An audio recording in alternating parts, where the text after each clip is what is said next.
هێرشە درۆنەکان بۆ سەر ناوچەکانی هەرێمی کوردستان تا دێت فراوانتر دەبێت و ئەمەش پەرلەمانی عێراقی هێناوەتە سەرخەت و کۆبوونەوەی تایبەتی لەسەر دەکات. لایەکی تریشەوە جوتیارانی پێنجێن کە دەڵێن بەرهەمەکانمان یەکەمە بەردەوام ڕوونکردنەوە لەسەرەوە دەدەن کە قسەیان بەناوەوە دەکەن و بەرهەمەکانیان وا لێ دەکەن کە فرۆشی نەمێنێت. ئەمانە چەند هەواڵێکی دیکەم بۆ هێناون. سڵاوتان لێبێت. هێرشە درۆنەکانی سەر کێڵگان نەوتەکانی کوردستان دوجار پەرلەمانی عێراقی هێنایە دەنگ و بڕیارە ڕۆژی دووشەممە کۆببنەوە و هەڵوێستێک وەربگرن بە گوێرەی کارنامەی کۆبوونەوەکەی پەرلەمانی عێراق کە ئەمڕۆ بڵاوکرایەوە. گفتوگۆ دەکرێت لەبارەی دوو بەرگە یەکەم تایبەتە بە گفتوگۆ لەبارەی ڕووداوی ئاگرکەوتنەوەی شاری کوت، لا بەرگەی دووەمیشدا گفتوگۆ لەبارەی هێرشە درۆنیەکان بۆ سەر ژێرخانی ئابووری هەرێمی کوردستان دەکرێت. لە ماوەی نزیکەی مانگێکدا چەندین هێرشی درۆنی بۆ سەر بەشێک لە کێڵگە نەوتەکانی هەرێمی کوردستان بە جۆرێک لە 19 ڕۆژدا 20 درۆنی بۆم ڕێژکرا و ڕەوانەی کوردستان کراون. زۆربەی ئامانجی درۆنەکانیش کێڵگە نەوتەکان، فڕۆکەخانە و هێزەکانی پێشمەرگە بوون. ئەویش لە ناوچەکانی زاخۆ، دهۆک، هەولێر، پردێ، سلێمانی و پێنجێن و گەرمیان کە زۆربەیان خراونەتە خوارەوە و دووسێ دانەشیان زیانیان بە ژێرخانی نەوتی کوردستان گەیاندووە.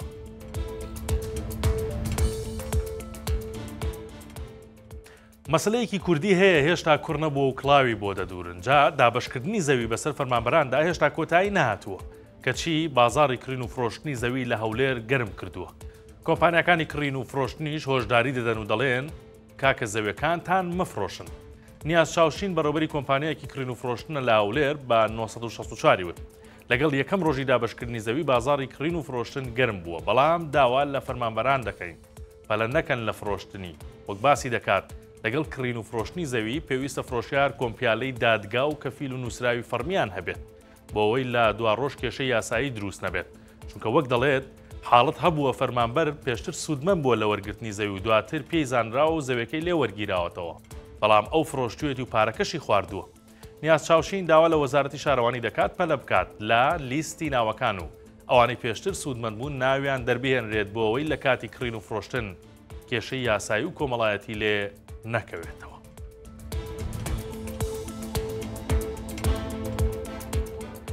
وشکە ساڵیە و ئاگر زۆر بووە، زەرەر و زیانی زۆریش بەردارستان و کشتتوکاڵی کوردستان کەوتووە.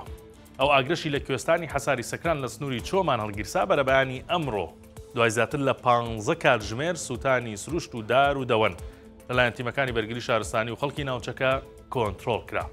کارۆخ عەلی ژینگە دۆستێکی باڵەکایەتیە لە کوژانەوەی ئاگرەکە بەشدار بووە و بۆ 1964 وتی لە دوای هەوڵێکی زۆر بەرەبەیانی ئەمڕۆ توانیان ئاگرەکەی کوێستانی حەساری سەکران کۆنتڕۆڵ بکەن، بەڵام دەڵێت ژینگەی ناوچەکەی وێران کردووە و ڕوبەرێکی زۆری زەوی سوتاوە. ئەفسەرێکی بەرگری شارستانی سۆرانیش بە 1964 وت هۆکاری دروستبوونی ئاگرەکە مین بووە کە بە بەرازێکدا تەقیوەتەوە. هۆکاری لە دەست دەرچوون و درەنگ کوژانەوەی ئاگرەکەش هەر مین بووە بەهۆی بوونی مین لە کوێستانەکە. تیمەکان نەیانتوانیوە لە هەموو شوێنەکان نزیک ببنەوە. کوێستانی حەساری سەکران لە ئەسنووری قەزای چۆمانە و هاوسنوورە لەگەڵ کۆماری ئیسلامی ئێران. مینەکانی شەڕی عێراق و ئێران هەر ماون لەو شاخە.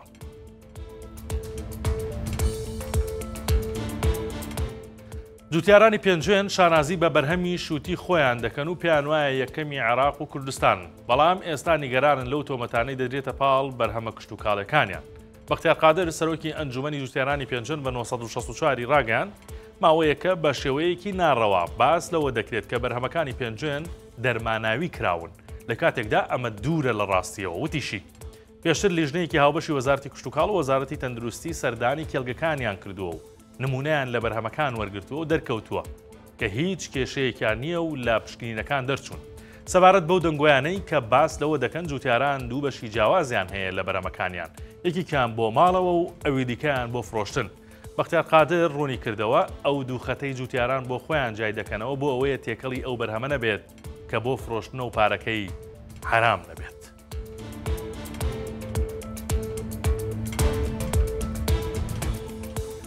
سەرنجتان ڕادەکەشم بۆ هەواڵێکی دیکە کە لە ماڵپەڕی 1964 ئەمڕۆ بەڕێوەبەری گشتی تەندروستی سلێمانی قسەی کردووە لەبارەی کێشە تەندروستیەکان لە بەڕێوەبەراتی گشتی تەندروستی سلێمانی. لە ناویدا باسی لە حاڵەتی کۆلێرا کردووە. بۆ خۆتان دەزانن پلەکانی گەرما زۆر بەرزن، جەوەکە زۆر گەرمە کە ئەمە هاوکارە بۆ ئەوەی کە ئەگەر ئاگات لە خۆت نەبێت تووشی کۆلێرابی. بەڵام ئەو ئاماژەی بەوە کردووە هیچ حاڵەتێکی کۆلێرا لە پارێزگای سلێمانی تاوەکو ئێستا تۆمار نەکراوە. هەوڵەکانیشیان چڕ کردوێتەوە بۆ ئەوەی کە ڕێگری بکەن لەوەی کە حاڵەتی کۆلێرا تۆمار بکرێت. دکتۆر سەباح حەورامی هەر باسی کۆلێرای نەکرد، باسی دەرمانیشی کرد، داوای لە هاوڵاتیان کرد کە دەرمان بە شێوەی ئۆنلاین نەکڕن. ئێستا وای لێ هاتووە زۆر شوێن لە ماڵەوە دانیشتووە بە موبایلەکەی بە ئۆنلاین داوای دەرمان دەکات، دەڵێت ئەوە تەنیا بازرگانیە، کۆمەڵێ بازرگانە و دەرمانانە تێرن و دەیانەوێت لە ڕێگەی ئۆنلاینەوە ساغی بکەنەوە، بەڵام بەداخەوە خەڵکیش لێیان دەکرێت.